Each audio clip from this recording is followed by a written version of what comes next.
দর্শক আমন্ত্রণ রাতের বাংলাদেশের আয়োজনে শুরুতেই জানাচ্ছি শিরোনামগুলো। বিশেষ মহল বিএনপিকে সংস্কার বিরোধী হিসেবে অপপ্রচার চালাচ্ছে। মন্তব্য ফখরুলের, সংস্কার চাইলেও ফেব্রুয়ারিতে নির্বাচনে কোনো আপত্তি নেই জামায়াতের। একটা মহল, একটা চক্র অত্যন্ত পরিকল্পিতভাবে বিএনপিকে সংস্কার বিরোধী বলে প্রচার করবার একটা অপচেষ্টা চালাচ্ছে। ডিসেম্বর থেকে এপ্রিল এর মাঝে ফেব্রুয়ারি এখানে কন্টেইনড, সুতরাং এখানে আমাদের কোনো আপত্তি নেই। আর জেনারেল ইলেকশন যদি কেউ চান, আমরা তাদেরকেও চাই না। চাঁপাইনবাবগঞ্জ থেকে পদযাত্রা নিয়ে রাজশাহীতে এনসিপি নেতৃবৃন্দ। মৌলিক সংস্কারে বাধা দেয়া হলে প্রতিরোধ গড়ে তোলার হুঁশিয়ারি। যেই আকাঙ্ক্ষার জন্য, যেই নতুন বাংলাদেশের জন্য জীবন দিয়েছিল, আমরা যাতে সেই নতুন বাংলাদেশ বিনির্মাণ করতে পারি। দুদকের ৬ মামলায় শেখ হাসিনাকে হাজিরে বিজি প্রেস থেকে গেজেট প্রকাশ। শেখ পরিবারের ৭ সদস্য সহ মামলাগুলোতে মোট আসামি ২৩ জন। পবিত্র আশুরায় নানা আনুষ্ঠানিকতা। কারবালার করুণ ইতিহাস স্মরণে দেশের বিভিন্ন স্থানে শিয়া সম্প্রদায়ের তাজিয়া মিছিল।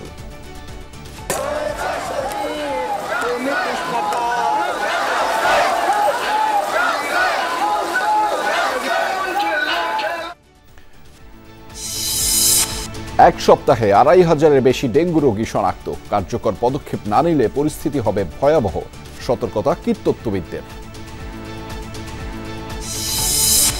দর্শক, এছাড়াও রাতের বাংলাদেশে থাকছে দেশের পথে ঋতুপর্ণা আফাইদারা রাত ২:৩০টায় হাতিরঝিলে সংবর্ধনা। সব ফুটবলারকে একসাথে পেতেই অসময়ে আয়োজন, বলছে বাফুফে।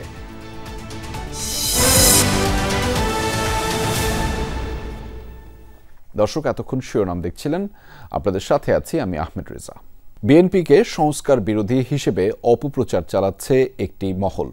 সংবাদ সম্মেলনে এই মন্তব্য করেছেন বিএনপি মহাসচিব মির্জা ফখরুল ইসলাম আলমগীর। বলছেন, যারা নির্বাচন বিলম্বিত করতে চায় তারা গণতন্ত্রের পক্ষের শক্তি নয়। তিনি আরও জানিয়েছেন, সংস্কারের নামে জনগণের নির্বাচিত সরকার ও সংসদকে দুর্বল করার কোনো প্রস্তাব মেনে নেবে না বিএনপি। সকালে রাজধানীর গুলশানে চেয়ারপারসনের কার্যালয়ে সংবাদ সম্মেলন করে বিএনপি।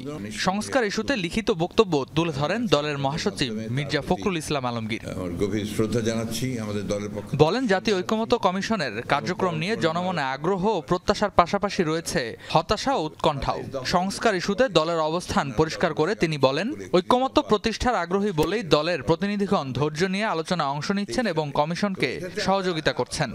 একটা মহল, একটা চক্র অত্যন্ত পরিকল্পিতভাবে বিএনপিকে সংস্কার বিরোধী বলে প্রচার করবার একটা অপচেষ্টা চালাচ্ছে। ৭০ অনুচ্ছেদ এবং প্রধানমন্ত্রীর মেয়াদ, দুই বিষয়ে আমরা ছাড় দিয়েছি।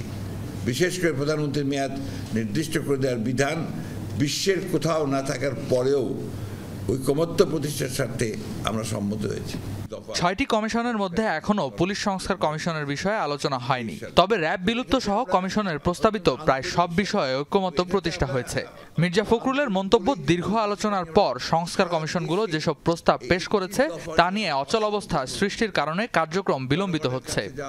এমন বহু সংস্কার প্রস্তাবে শুধুই ঐকমত্য প্রতিষ্ঠার স্বার্থে আমরা একমত হয়েছি, যেগুলি বাস্তবায়ন অত্যন্ত দুরূহ এবং যে উদ্দেশ্যে এসব প্রস্তাব তা অর্জনের সাফল্য প্রশ্ন সাপেক্ষ। মির্জা ফখরুল জানান, দুদক সংস্কার কমিশনের ৪৭টি সুপারিশের মধ্যে ৪৬টিতেই সম্মত বিএনপি। জনপ্রশাসন সংস্কার কমিশনের ২০৮টি সুপারিশের মধ্যে ১৮৭টি প্রস্তাবে সম্মত হয়েছে বিএনপি। ৫টিতে আংশিক এবং ভিন্নমত রয়েছে ৫টি সুপারিশে। বিচার বিভাগীয় সংস্কার কমিশনের ৮৯টি সুপারিশের মধ্যে ৬২টি সুপারিশে একমত দলটি। ৯টিতে আংশিক এবং ১৮টিতে ভিন্নমত পোষণ করে যুক্তিসহ পরামর্শ দেয়া হয়েছে। নির্বাচনী ব্যবস্থা বিষয়ক সংস্কার কমিশনের ২৪৩টি সুপারিশের মধ্যে বিএনপি ১৪১টিতে একমত। ১৪টিতে আংশিক এবং ৬৪টিতে ভিন্নমত ছাড়াও ২৪টি বিষয়ে একমত হতে পারেনি বিএনপি। বিএনপি মহাসচিব জানান, সংবিধান সংস্কার কমিশনের ১৩১টি সুপারিশের অধিকাংশতে একমত পোষণ করেছে দলটি। রাষ্ট্র পরিচালনায় গুরুত্বপূর্ণ কতিপয় প্রতিষ্ঠানকে শক্তিশালী করার নামে জনগণের নির্বাচিত সংসদ, নির্বাচিত সরকার তথা রাষ্ট্র কাঠামোকে দুর্বল ও অকার্য করার কোনো প্রস্তাবের যুক্তিসঙ্গত বিরোধিতা সংস্কারের মূল উদ্দেশ্যের সাথে সঙ্গতিপূর্ণ বলেই আমরা মনে করি। ব্যক্তি কিংবা প্রতিষ্ঠানকে অধিক ক্ষমতা দিলে যেমন ফ্যাসিবাদ কায়েম হয়, ঠিক তেমনি নির্বাচিত সরকার এবং সংসদকে ক্ষমতাহীন করলে রাষ্ট্র দুর্বল, ভঙ্গুর ও অকার্যকর হয়। জাতীয় সাংবিধানিক কাউন্সিল এনসিসি গঠনের বিষয়েও বিএনপি তাদের অবস্থান তুলে ধরে সংবাদ সম্মেলনে। কি কারণে তারা একমত নয় সেই যুক্তিও তুলে ধরা হয়। প্রধানমন্ত্রী এবং সংসদ নির্বাহী বিভাগকে কার্যকরভাবে সরকার এবং রাষ্ট্র পরিচালনার স্বার্থে তার কর্মপরিধির মধ্যে অন্য কোনো অর্গান এবং অন্য কোনো বডি সৃষ্টি করে যাতে তার কর্মকাণ্ডকে ব্যাহত না করে, সেই জন্য আমরা এনসিসি জাতীয় কোনো ধারণার সাথে একমত হইনি। এটাই ছিল আমাদের শর্ত। ঐক্যবদ্ধ শক্তি ও সামর্থ্যের সাথে রাষ্ট্র পরিচালনার অভিজ্ঞতায় বিএনপি দেশে আবারও গণতন্ত্র পুনঃপ্রতিষ্ঠায় দৃঢ় প্রতিজ্ঞ বলেও সংবাদ সম্মেলনে জানানো হয়। রেদওয়ান আহমেদ, যমুনা নিউজ, ঢাকা। নির্বাচন যত দেরি হবে তত জাতীয় নিরাপত্তার ঝুঁকি বাড়বে। আবার রাষ্ট্রের মৌলিক সংস্কার না করে নির্বাচন হলে জাতীয় ঐক্য ধরে রাখাও কঠিন হবে, এমন মত দিয়েছেন বিশিষ্ট জন ও বিভিন্ন রাজনৈতিক দলের প্রতিনিধিরা। জাতীয় নিরাপত্তার স্বার্থে জাতীয় ঐক্যমত্য অপরিহার্য শিরোনামে জাতীয় সংলাপে উঠে আসে এসব মতামত। অভ্যন্তরীণ এবং বহির্বিশ্বের হুমকি মোকাবেলায় জাতীয় ঐক্য ধরে রাখার গুরুত্ব উঠে আসে রাজনীতিবিদ, নিরাপত্তা বিশ্লেষক ও নাগরিক প্রতিনিধিদের বক্তব্যে। প্রায় 1 বছর আগের কথা, দেশের আপামর জনতা হাতে হাত রেখে নেমে এসেছিল রাস্তায়। ঐক্যবদ্ধ গণঅভ্যুত্থানে আওয়ামী লীগের 15 বছরের ক্ষমতার মসনদকে করে চূর্ণ বিচূর্ণ, রচিত হয় জাতীয় ঐক্যের এক ইতিহাস। কিন্তু 1 বছরের মাথায় কতখানি টিকে আছে সেই ঐক্য? রোববার জাতীয় নিরাপত্তার স্বার্থে জাতীয় ঐক্যমত্য অপরিহার্য শিরোনামে সংলাপের আয়োজন করে foundation for strategic and development studies. গুলশানের একটি হোটেলে আয়োজিত অনুষ্ঠানে যোগ দেন সুশীল সমাজের প্রতিনিধি, আন্তর্জাতিক সম্পর্ক ও নিরাপত্তা বিশ্লেষক, গণমাধ্যম ব্যক্তিত্ব সহ বিভিন্ন রাজনৈতিক দলের প্রতিনিধিরা। জাতীয় সংলাপে দেশের অভ্যন্তরীণ ও বহির্বিশ্বের সম্ভাব্য হুমকি মোকাবেলায় নানা পরামর্শ দেন সুশীল সমাজের প্রতিনিধিরা। দেশের নিরাপত্তা আসে আপনার জনগণের সংহতির ভিতর দিয়ে। একটা টেকসই গণতান্ত্রিক ব্যবস্থা আমাদের গোড়াপত্তন করা দরকার। যদি আমরা জনগণকে চিন্তা করতে না পারি এর বিপরীতে, তাহলে যেটা হবে যে আমরা শেষ পর্যন্ত বিদেশি শক্তির হাতের একটি ঋণক থাকব জাতীয় ঐক্যের নামে। অনুষ্ঠানে রাজনৈতিক দলের প্রতিনিধিরা বলেন, নির্বাচন যত দেরি হবে জাতীয় নিরাপত্তা ঝুঁকি ততই বাড়বে। জামায়াতের প্রতিনিধি জানান, ফেব্রুয়ারিতে নির্বাচন নিয়ে আপত্তি নেই তাদের, তবে যেন তেন নির্বাচন মেনে নেবে না দল। গণ অধিকারে নুরুল হক নূর মনে করেন, সংস্কারের আগে নির্বাচন হলে আবারও গণঅভ্যুত্থান হতে পারে। এই নির্বাচন জনপ্রতিনিধিত্বশীল সরকার যত বেশি বিলম্বিত হবে, বাংলাদেশ তত বেশি নিরাপত্তা ঝুঁকির মধ্যে পড়বার আশঙ্কাটা বাড়ছে। সরকার পরিবর্তনের সাথে সাথে কিন্তু প্রতিবেশী কিংবা পররাষ্ট্র নীতির পরিবর্তন হয়। তাহলে এইখানে আমাদের একটা ঐক্যমত প্রয়োজন যে মৌলিক কোন কোন জায়গাটাতে আমাদের একটা ঐক্য থাকবে। ইলেক্টেড ডেমোক্রেটিক গভর্নমেন্ট আমাদেরকে অনেক সমস্যার সমাধান করতে পারে। এখানে ফেব্রুয়ারিতে নির্বাচন হওয়ার ক্ষেত্রে বাংলাদেশ জামায়াতে ইসলামের কোনো ধরনের কোনো আপত্তি নেই। সংলাপে বিএনপির শীর্ষ নেতারা বলেন, রাজনৈতিক দলগুলোর মধ্যে মতভেদ থাকলেও দেশের জনগণ ঐক্যবদ্ধ। এখন শুধু দরকার জনগণের ক্ষমতায়ন এবং সার্বভৌমত্ব নিশ্চিত করা। ঐক্যের একমাত্র পথ হচ্ছে গণতন্ত্র, ডেমোক্রেটিক প্রসেস হচ্ছে কারেকশন প্রসেস, ডেমোক্রেটিক প্রসেস হচ্ছে filtration process. There is no other way. PR সিস্টেমে যদি নির্বাচন হয় আর ওই সংখ্যা ভিত্তিতে যদি এমপি হয়, তো একটি এলাকার এমপি নির্ধারিত কেউ বলতে পারবে না। যে আসুন আজকে কোনো নেতিবাচক চিন্তা না করে আমরা সবাই একমত হয়ে এই যে সামনে যে সময়টুকু যে খুব দ্রুত আমরা গণতান্ত্রিক ব্যবস্থার মধ্যে জিততে চাই, সেখানে আমরা যেন দ্রুত যেতে পারি, তার জন্য আমরা সবাই যেন কাজ করি। দেশের স্বাধীনতা, সার্বভৌমত্ব রক্ষায় পররাষ্ট্রনীতি, রাজনীতি, অর্থনীতি, জাতীয় নিরাপত্তা, সামরিক সক্ষমতা বৃদ্ধি সহ নানা বিষয়ে পরামর্শ উঠে আসে জাতীয় সংলাপে। মাইনুল মারুফ, যমুনা নিউজ, ঢাকা। নতুন বাংলাদেশ গড়ে তোলার মাধ্যমে জুলাই অভ্যুত্থানে শহীদদের আকাঙ্ক্ষা পূরণ করা হবে। চাঁপাইনবাবগঞ্জে এনসিপির জুলাই পদযাত্রার কর্মসূচির পথসভায় এমনটা বলেছেন দলের আহ্বায়ক নাহিদ ইসলাম। মৌলিক সংস্কারের বাধা দেয়া হলে প্রতিরোধ গড়ে তোলার হুঁশিয়ারি দেন দলটির নেতারা। দেশ করতে জুলাই পদযাত্রার কর্মসূচির ৬ষ্ঠ দিনে চাঁপাইনবাবগঞ্জের পাশাপাশি রাজশাহীতেও গণসংযোগ ও পথসভা করেছে দলটি। জুলাই অভ্যুত্থানে চাঁপাইনবাবগঞ্জে ছাত্র জনতার আন্দোলনের কেন্দ্র ছিল শহরের শান্তিমোড়। নওগাঁ থেকে চাঁপাইনবাবগঞ্জ পৌঁছে শান্তিমোড় থেকেই শুরু হয় এনসিপির ৬ষ্ঠ দিনের জুলাই পদযাত্রা কর্মসূচি। বিভিন্ন সড়ক ঘুরে কলেজ চত্বরে পৌঁছায় জুলাই পদযাত্রা। সেখানে অনুষ্ঠিত হয় পথসভা। দলের আহ্বায়ক নাহিদ ইসলাম বলেন, নতুন বন্দোবস্তের মাধ্যমে জুলাই অভ্যুত্থানে শহীদদের আত্মত্যাগের মর্যাদা নিশ্চিত করা হবে। এ সময় সীমান্ত হত্যাকাণ্ডের কড়া সমালোচনা করেন তিনি। হুঁশিয়ারি দেন সীমান্ত অভিমুখে লং মার্চেরও।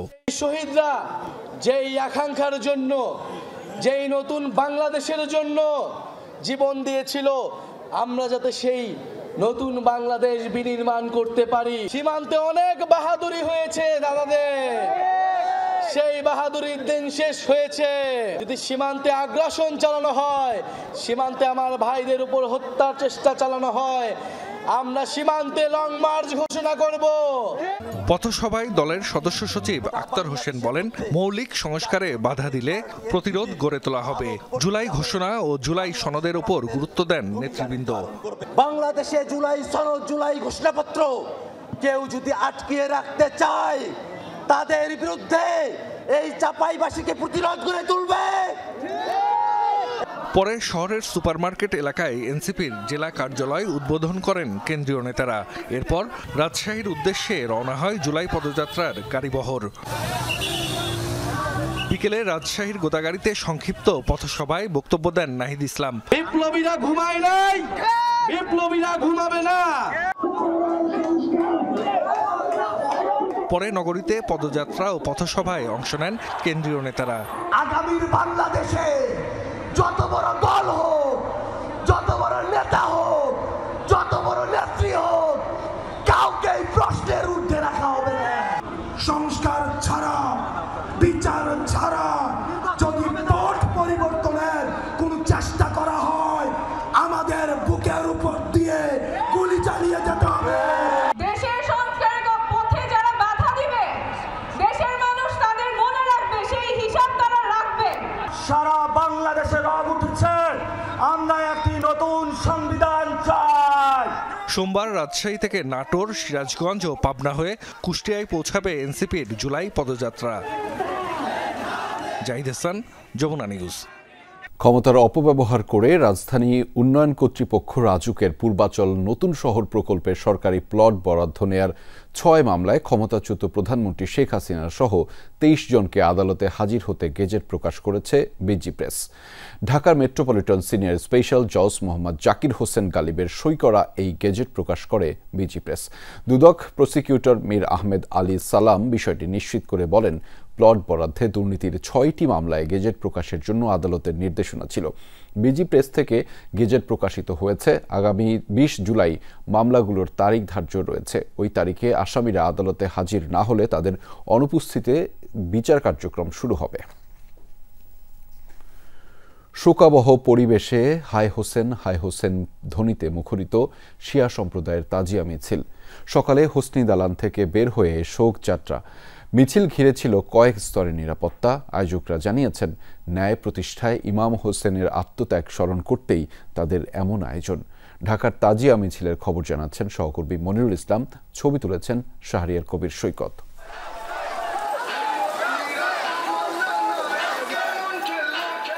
নীল সিয়া আসমানে লালে লাল দুনিয়া, আম্মা লাল তেরি খুন কিয়া খুনিয়া। কাদে কোন ক্রন্দসি কারবালা ফোড়াতে, সে কাদনে আসু আনে সীমারেরও ছোড়াতে। জাগো ওঠো মুসলিম, হাকো হাইদরি হাক, শহীদের দিনে সব লালে লাল হয়ে যায়।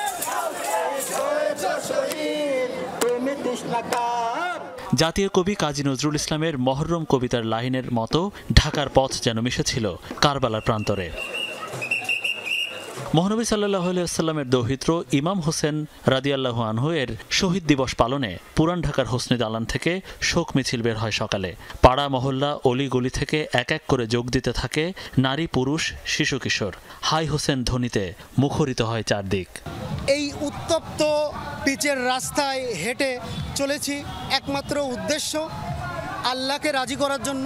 তার মেয়ে যে কত কষ্ট করলেন তার জন্য আমাদের বাচ্চাদের ওনাদের উপর সদকা করে দিন। পৃথিবীতে ইমাম হোসেনের নাম কিয়ামত পর্যন্ত জীবিত থাকবে এবং প্রতিটা মুসলমানের দায়িত্ব হলো শোক পালন করা। এটা আমরা ছোট থেকে দেখে আসছি, আমাদের বড়রাও সবাই ইয়া করে, তার জন্য আমরা এটা পালন করি। এই যে খালি পায়ে আমরা সবাই যাই ইয়াউসেন ইয়াউসেন বলতে বলতে এইটাই। শোক মিছিলে ইমাম হোসেনের বাহন প্রতীকী ঘোড়া আর কবরের আদলে তাজিয়া মোবারক বহন করা হয়। ছুরি বা ধারালো কিছু বহন নিষেধ থাকলেও এবার সেটার ব্যবহার দেখা গেছে। কেউ কেউ ঝরিয়েছেন গায়ের রক্ত। যে অত্যাচার হয়েছে সেটা আমরা যথেষ্ট ঘৃণা করি, তাদের প্রতি লানত জানাই যারা এই কাজ করছে। কারবালার মরুতে ফোরাত নদীর তীরে শহীদ করে দেওয়া হয়, এটারই একটা প্রতিচ্ছবি। এই মেসেজটা আমরা ঘোড়াটাকে এভাবে সাজিয়ে আজকের মানুষকে জানাচ্ছি। মহরম চাঁদের 1 তারিখ হয়, সেই দিন থেকেই আমরা মানি, সেই দিন থেকেই আমরা মাছ খাওয়া বন্ধ করে দেই। মানে তাদের প্রতি শ্রদ্ধা ভক্তির জন্যই মাছ খাওয়া বন্ধ করি, সিন্নি করি তাদের নামে। কারবালার ময়দানে ইমাম হোসেনের শহীদ দিবস স্মরণে কয়েকশো বছর ধরে ঢাকায় হয়ে আসছে এই তাজিয়া মিছিল। পুরান ঢাকার বিভিন্ন সরু গলি পেরিয়ে মিছিল আসে আজিমপুরের প্রধান সড়কে। সেই পথ Nilkhet, new market, science lab হয়ে দুপুরের পর ধানমন্ডির জিগাতলায় গিয়ে শেষ হয়।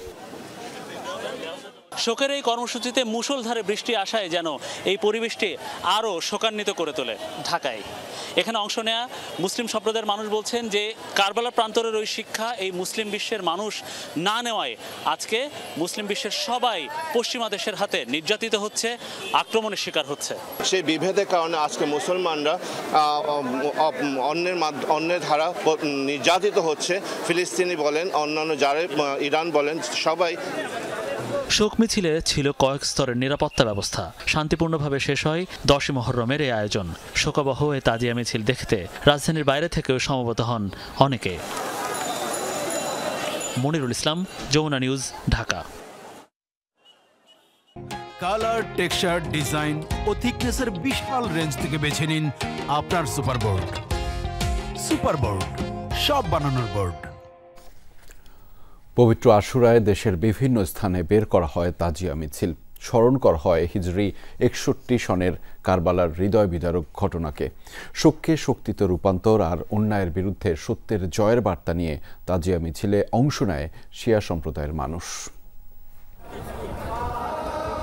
পবিত্র 10 মুহররম, সম্মিলিত কণ্ঠে হাই হোসেন রব স্মরণ করছেন বিশ্বনবী হযরত মুহাম্মদ সাল্লাল্লাহু আলাইহি ওয়াসাল্লামের দৌহিত্র ইমাম হুসাইন রাদিয়াল্লাহু তাআলা আনহুকে।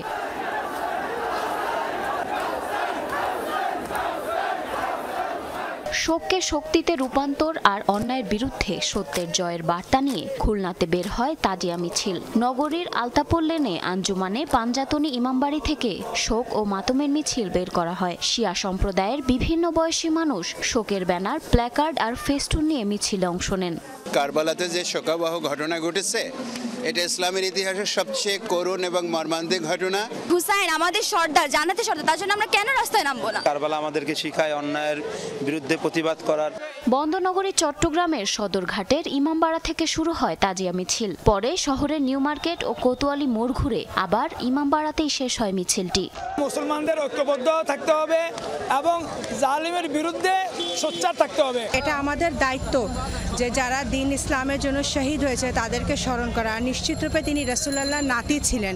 হাজারো ভক্ত আর দর্শনার্থীর পদচারণায় মুখর হয়ে ওঠে মানিকগঞ্জের গড়পাড়া ইমামবাড়ি প্রাঙ্গণ। বিভিন্ন স্থান থেকে একে একে জড়ো হয় 30টি কাশেদের দল। লাল কালো নিশান আর কারবালার বিভিন্ন প্রতিকৃতি নিয়ে তাজিয়া মিছিলে অংশ নেন হাজারো ভক্ত অনুসারী।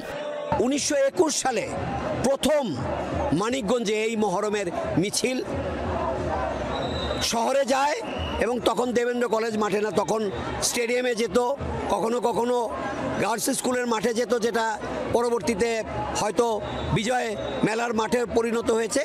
ঝুম বৃষ্টি উপেক্ষা করে তাজিয়া মিছিল বের হয় যশোরে। আইনশৃঙ্খলা বাহিনীর কড়া নিরাপত্তার মধ্যে শহরের মুজিব সড়ক, দরটানা মোড়, চৌরাস্তা, আরএন রোড হয়ে শহরতলির মুরলী মোড় ইমামবাড়ায় গিয়ে শেষ হয়। এছাড়া বরিশাল সহ বিভিন্ন জেলায় এ উপলক্ষে মিছিল, আলোচনা সভা ও দোয়া মাহফিলের আয়োজন করা হয়। জারিন অর্নি, যমুনা নিউজ। প্রথমবারের মতো এশিয়া কাপে খেলবে বাংলাদেশ। রাতে দেশে ফিরছেন ঋতুপর্ণা আফাইদারা। ঐতিহাসিক এই অর্জনে বাফুফে অভিনব সংবর্ধনা দেবে বাংলার বাঘিনীদের। এজন্য প্রস্তুত রয়েছে হাতিরঝিল। আজ দিবাগত রাত 2:30টায় রাজধানীর হাতিরঝিলের এমফি থিয়েটারে সংবর্ধনার আয়োজন করেছে বাফুফে। বাংলাদেশের নারী ফুটবল দল আজ মিয়ানমার সময় সন্ধ্যা 7টায় রওনা হয়েছে। মিয়ানমার থেকে থাইল্যান্ড পৌঁছাবে রাত 9টায়। থাইল্যান্ডে যাত্রা বিরতির পর মধ্যরাত 1:30টায় ঢাকা পৌঁছানোর কথা রয়েছে লাল সবুজের বাঘিনীদের। বিমানবন্দরে আনুষ্ঠানিকতা শেষে রাত 2:30টায় পুরো দল আসবে হাতিরঝিলে। ভুটান লিগ খেলতে পরদিনই ঢাকা ছাড়ার কথা রয়েছে ঋতুপর্ণা মনিকাদের। সব মিলিয়ে পুরো দলকে একসঙ্গে সংবর্ধনা প্রদানের লক্ষ্যে আজ রাতেই আয়োজন করেছে বাফুফে।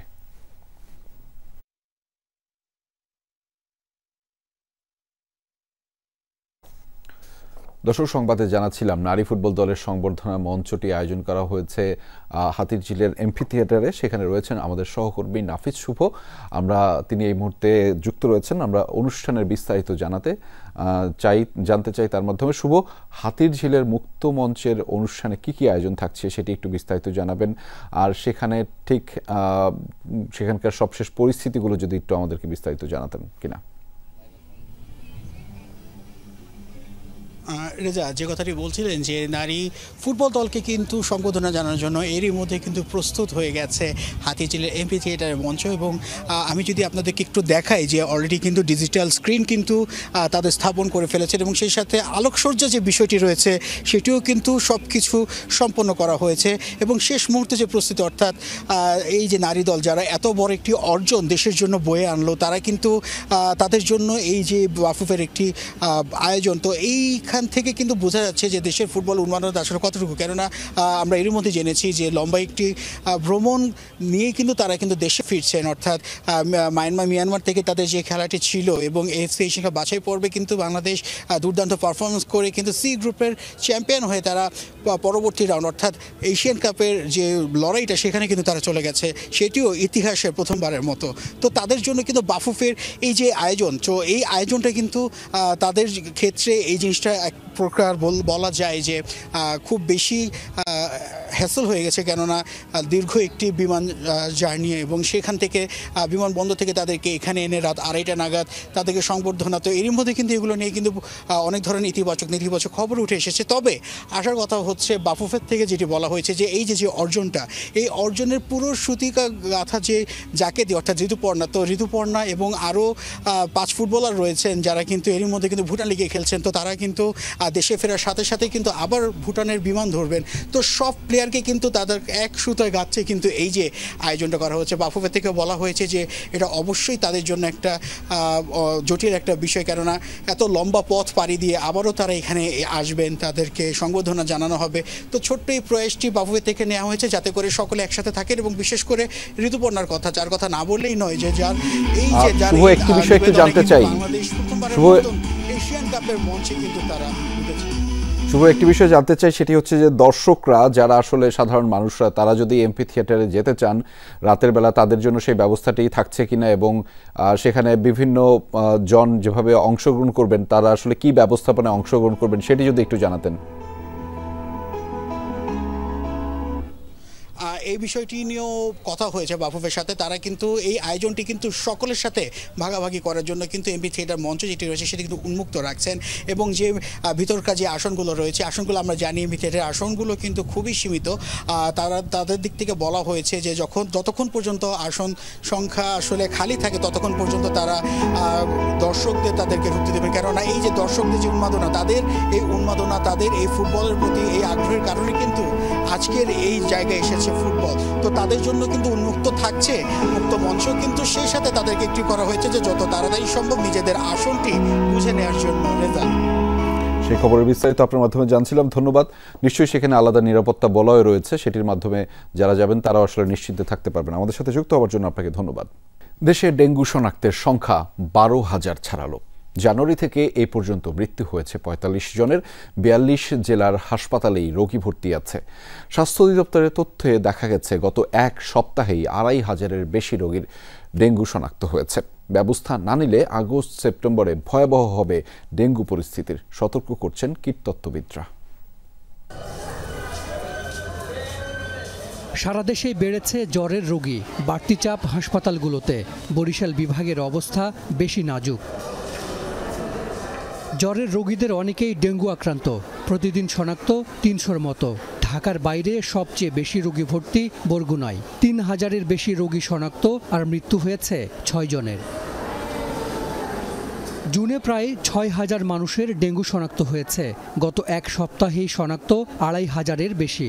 সহ্য করার মতো না, কিছু খাওয়া যায় না। আজকে এক সপ্তাহ যাবত কিছু খাইনি, মুখ দিয়ে কিছু খাইনি, পানিও খেয়ে রাখতে পারিনি। বৃহস্পতিবার রাত্রে থেকে জ্বর, প্রচুর জ্বর ১০৪, আজকে মাপা হয়েছে ১০৪, এবং শরীর ব্যথা, মাথার যন্ত্রণাটা খুব বেশি। এটা জ্বরটা অনেক ভয়ানক বাবারে বাবা, এটা যে শরীরের কি অবস্থা করে এটা বলা যায় না। প্রচুর ডেঙ্গু হচ্ছে, কিন্তু এলাকায় এটার বিরুদ্ধে কোনো সরকারি কোনো পদক্ষেপ নেই।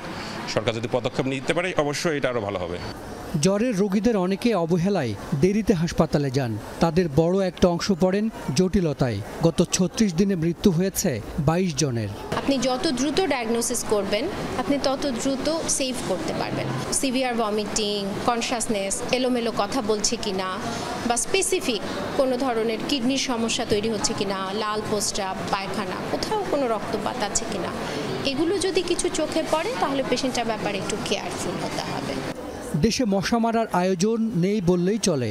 বিপরীতে ঝিরঝিরে বৃষ্টি ও অনুকূল তাপমাত্রার কারণে এডিস মশার বিস্তার বাড়ছে। ফলে আগামী ৩ মাসে ডেঙ্গু রোগীর সংখ্যা বেশ বাড়বে বলে সতর্ক করছেন কীটতত্ত্ববিদেরা। ফরকাস্টিং মডেলে আমরা নিশ্চিতভাবে দেখতে পাচ্ছি যে এবছর ডেঙ্গু পরিস্থিতি বেশ খারাপ হবে।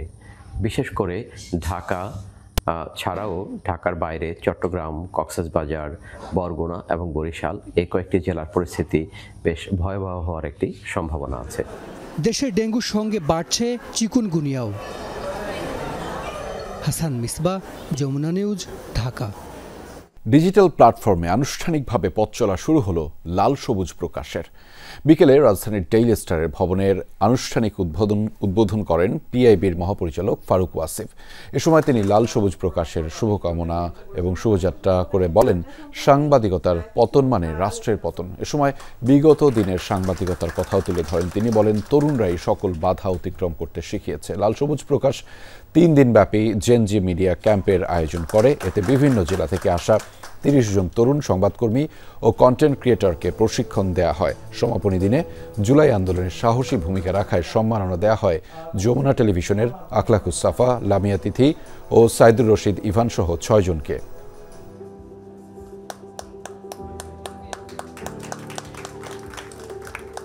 মুসলিম বিশ্বকে সহায়তা করার জন্য ইসলামী এনজিওগুলোকে সামাজিক ব্যবসা গ্রহণের আহ্বান জানিয়েছেন প্রধান উপদেষ্টা অধ্যাপক ডক্টর মোহাম্মদ ইউনূস। রাষ্ট্রীয় অতিথি ভবন যমুনায় বিভিন্ন মুসলিম দেশের এনজিও নেতাদের সাথে দেখা করে এই আহ্বান জানিয়েছেন তিনি বিশ্বজুড়ে তরুণদের সামাজিক ব্যবসা গ্রহণ এবং উদ্যোক্তা হওয়ার জন্য উৎসাহিত করেন। এ সময়ে সভায় উপস্থিত এনজিও নেতারা বলেন, সাম্প্রতিক বছরগুলোতে অধ্যাপক ডক্টর ইউনূস সামাজিক ব্যবসার প্রচারণা চালিয়েছেন।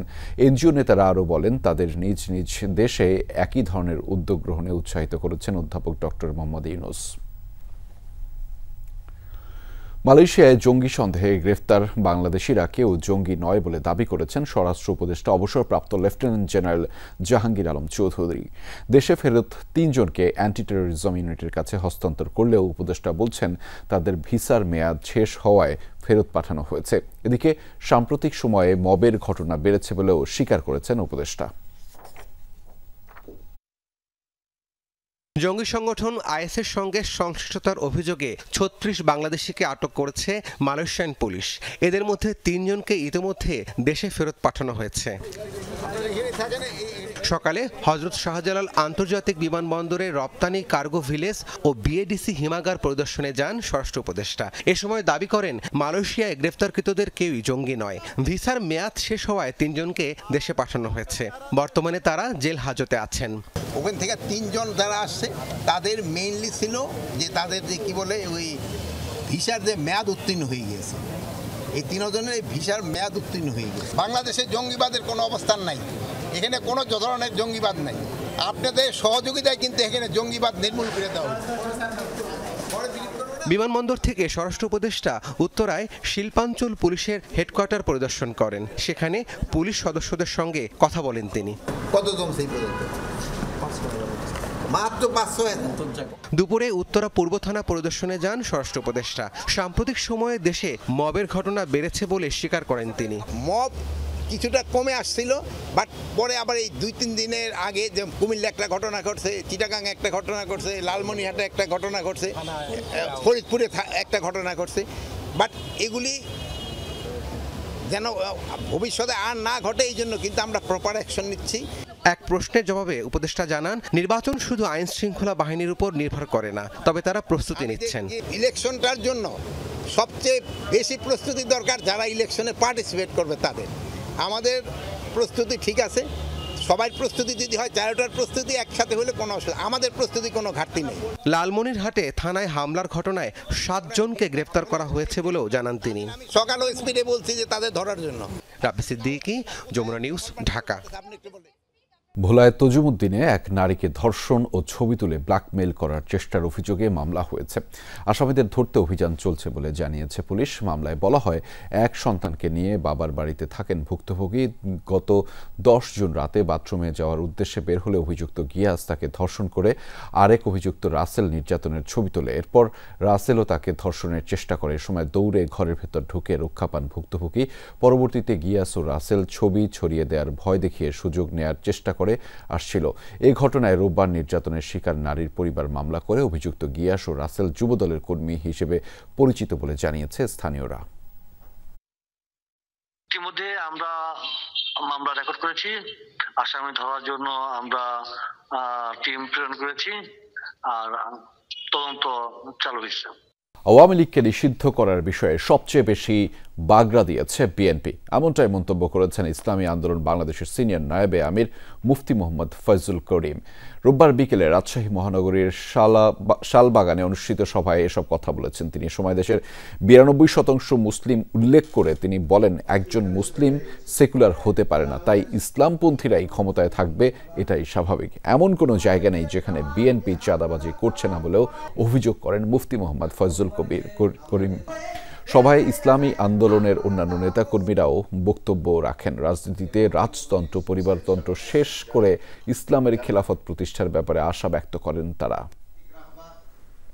বিএনপি আওয়ামী লীগকে নিষিদ্ধ করার ব্যাপারে সবচেয়ে বেশি বার্তা দিয়েছে যে আওয়ামী লীগ নিষিদ্ধ করা যাবে না। আওয়ামী লীগকে নির্বাচনে আনার জন্য যেন আওয়ামী লীগ ইনক্লুসিভ নির্বাচন হয়, ইনক্লুসিভ নির্বাচন হওয়ার ব্যাপারে সবচেয়ে বেশি বক্তব্য কি দিচ্ছে বিএনপি। নরসিংদীতে নির্মাণাধীন সিমেন্ট কারখানায় হামলা ও চাঁদাবাজির ঘটনায় যুবদল সভাপতি মনিরুজ্জামান গ্রেফতার হয়েছে। এ ঘটনায় একটি সংবাদ প্রচার করে যমুনা টেলিভিশন, পরে অভিযানে নামে পুলিশ। রোববার দুপুরে তথ্য নিশ্চিত করেন পলাশ থানার ওসি মনির হোসেন। তিনি জানিয়েছেন, হামলা ও চাঁদাবাজির ঘটনায় ডাঙ্গা ইউনিয়ন যুবদল সভাপতি মনিরুজ্জামানের সম্পৃক্ততার প্রমাণ পাওয়া গিয়েছে। এর আগে শনিবার রাতে জেলার ব্রাহ্মণদী এলাকা থেকে তাকে গ্রেফতার করা হয়। 3 জুলাই পলাশের ডাঙ্গা ইউনিয়নের কনফিডেন্স সিমেন্ট কারখানায় হামলা, ভাঙচুর ও লুটপাটের ঘটনা ঘটে। এতে আহত হয় কারখানার 7 শ্রমিক। পরে এই ঘটনায় যমুনা টেলিভিশনের সংবাদ প্রচারিত হয়েছিল। যুদ্ধবিরতির আলোচনার মাঝেও গাজায় নিয়মিত আগ্রাসন চালিয়ে যাচ্ছে ইসরায়েলি সেনাবাহিনী। প্রাণ হারিয়েছেন আরও 78 ফিলিস্তিনি, আহত হয়েছে প্রায় 300 মানুষ। বিভিন্ন স্থানে চালানো হয়েছে বিমান হামলা, হতাহত বহু মানুষ। এখনও ধ্বংসস্তূপের নিচে চাপা পড়ে আছে অনেকেই। প্রয়োজনীয় সরঞ্জামের অভাবে চালানো যাচ্ছে না উদ্ধার কার্যক্রম। আবারও গুলিবর্ষণ হয়েছে খাবারের আশায় ত্রাণ কেন্দ্রে যাওয়া নিরস্ত্র মানুষের ওপর। এ পর্যন্ত ত্রাণ নিতে গিয়ে আইডিএফের হাতে নিহত ফিলিস্তিনের সংখ্যা 700 ছাড়িয়েছে। গাজার স্বাস্থ্য মন্ত্রণালয় জানিয়েছে, ইসরায়েলি আগ্রাসনে এখন পর্যন্ত প্রাণ হারিয়েছেন কমপক্ষে 60,000 মানুষ, আহত 1,36,000 ফিলিস্তিনি। দর্শক, এই ছিল রাতের বাংলাদেশের আয়োজনে। এতক্ষণ আমাদের সাথে থাকার জন্য আপনাদের সবাইকে ধন্যবাদ।